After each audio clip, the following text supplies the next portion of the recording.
In a celebration of literary excellence and profound understanding of cinema, the 69th National Film Award for Best Book on Cinema for 2021 has been awarded to the distinguished film critic and author Mr. Rajiv Vijayakar.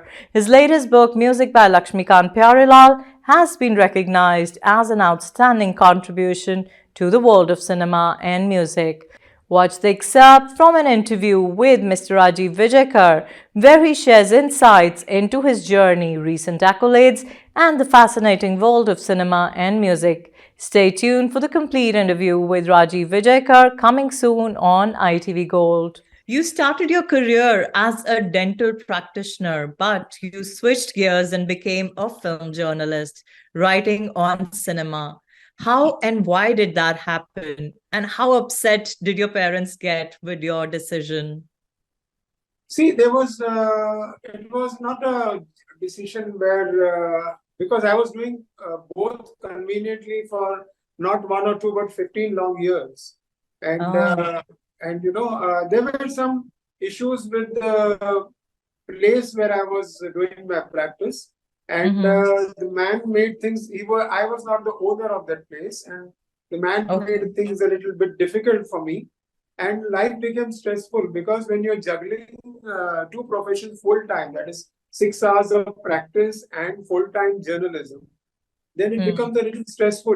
As it is, I was sleeping for something like 5 or 6 hours a day, and I didn't Wow. want to hold all that stress with me, and that was affecting my peace of mind and my work in both fields. So, I decided that I might as well opt for Hmm. the easier alternative where I don't have to, uh, count out to anybody or, Of course. be in If you restricted. had actually maintained two professions, you could have had star clients, getting their star treatment, the dental services, and especially, the teeth and the smile, the jawline, everything has to be so perfect. You never thought of getting into that kind of a field?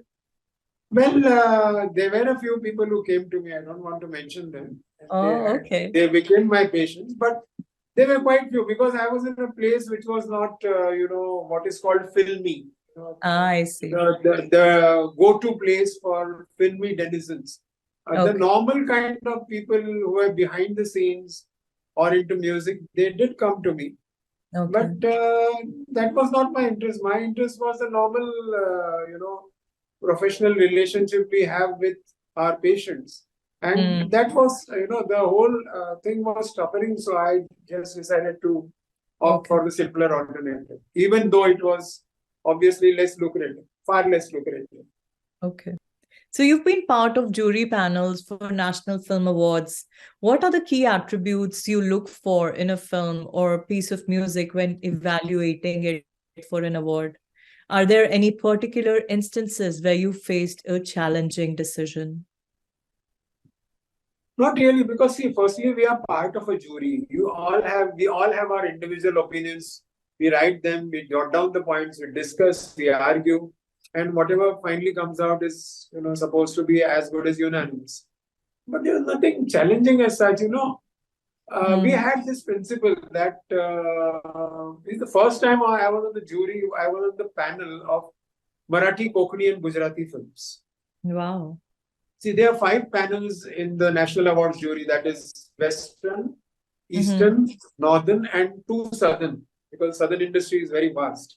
Mm-hmm. So they normally try to choose people from outside that particular panel so that Mm-hmm. they get unbiased people and hopefully people who don't know anybody that well in the industry. Mm-hmm. So ironically, though I'm a Maharashtrian, I was chosen for the Western panel because I write only on Hindi cinema, Mm-hmm. which falls in the Northern panel.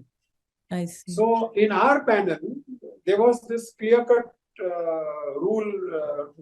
I would say, convention which was told to us that when you are watching a film, if all of you are unanimous after the first 15 minutes, stroke half an hour, stroke 1 hour, इसमें कुछ नहीं होने वाला है. Mm. If your decision is unanimous, you can stop the film and move on to the next. Oh. You know, so Mm. I am speaking for myself. I see a film in totality. And then if something is there, like suppose you see, for example, suppose you see a film like Sholay, you see it first in totality, and then you think, array, this was standout, this shot, this editing, this music, this dialogue, this handling of the scene, then this performance. So you start thinking of the individual things, maybe while watching, but essentially afterwards. Okay. So I saw the film in total, but then that registers, it registers automatically. Like if you're seeing a film, you know that this is one of the best performances I have seen in recent times. As a film critic and author, you've interviewed and interacted with numerous actors, directors, and other industry professionals. Share a particularly memorable or amusing anecdote from one of your interviews that left a lasting impression on you. You can have so many actually. Well, this was also in a way one story was obviously connected with my award-winning book because it was Lakshmikant Pyarlal. Now, Lakshmikant Pyarlal, the situation was that when I first started hearing their music when I was in school, and in the earlier standards of my school, maybe third, fourth standard, because in India we have 11 standards. We had 11 in those days. Now they are 10.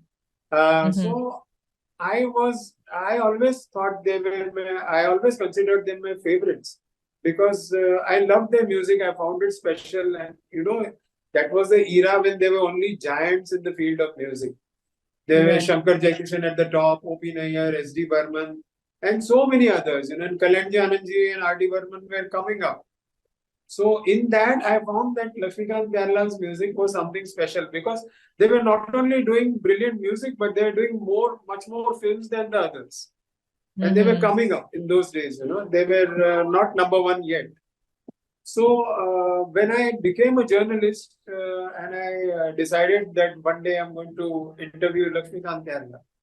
So my first encounter with Lakshmiji, as we called him, was very memorable because, in those days there was this big magazine called G magazine. G as in G for Gandhi, Okay. So I went to that they had a supplement in every issue, which was called Junior G. Now this was sponsored by some organization, usually, some mills or some garment manufacturers. And it was a biography of a single entity. Say they did Nutan in those days, or they did Jackie Shroff in those days. So I was given the assignment to do a Junior G on Lakshmikant Pyarlal, which was something like 2,500 words. And I went to meet Lakshmiji after taking due appointment. And, we were sitting, and I mentioned this in my book, in the introduction. And we were sitting and, I said, I am doing this small booklet. He didn't understand the concept. So I said, this is about your entire career and all in detail. So he said, see, our first film was so-and-so gave us a break in 1962. And the film was released in 63. And in 10 minutes flat, he completed his entire journey of 30 years at that time, almost 30 years. And they were right at the top. And so this was back in which year? This was in 1990, I think. Okay. Because the booklet came out in 91. This was late 90. So I said, Lakshmiji, can I use a bit of Hindi? हाँ, बिल्कुल. So I said, Lakshmiji, ये नहीं चलेगा, ये बहुत short में है. मुझे एक बड़ा article जैसा आपके ऊपर एक छोटी किताब है. So he said, ठीक है, we'll meet after a fortnight. He called his manager and who was also used to play for him. And he said, इनको 15 दिन के बाद कुछ appointment दो, because see, in his music room, the pattern was similar to a doctor's. There used to be filmmakers sitting in a queue. Oh. I was sitting somewhere in between Mr. Subhash Ghai, Mr. Manmohan Desai's son, and one guy from the south, one director from the south, and some people I didn't know. So, and when I was called out of turn, they were all looking at me very suspiciously. And the manager said, sir, this man is a journalist, so he's not one of you called out of turn. Because there, even if a Raj Kapoor and a small filmmaker had come, they would be called in the order in which they had come. How do you celebrate a national award?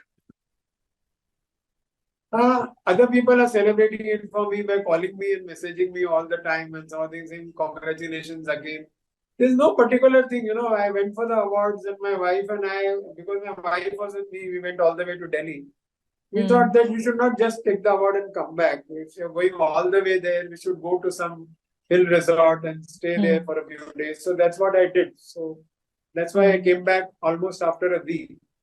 And now we'll see my family, we'll think of something to celebrate, some party maybe, my family and my closest friends. And the heartening thing here is that this industry being considered very cutthroat, and where rivalry is there and all that. I'm amazed that nearly all my colleagues had genuinely wished me them. On the day the awards were announced, there was a press screening, so a lot of people came and warmly wished me and hugged me and all that.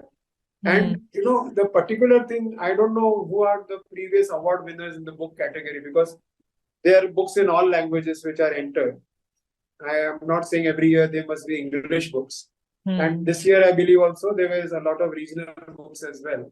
So, they feel pride in the fact that one of us, the people who are on the beat in Mumbai, so to speak, one of them has won an award. And in fact, 3 of them told me, "Aap hame party mat dena, hum aapko party denge." Of course, of course. Because a done thing in such cases is to say, party chahiye, party chahiye, So that was very heartening, that the people feel that one of them has received. And I'm not talking about people of my age. There are 20 plus journalists who said the same thing to me.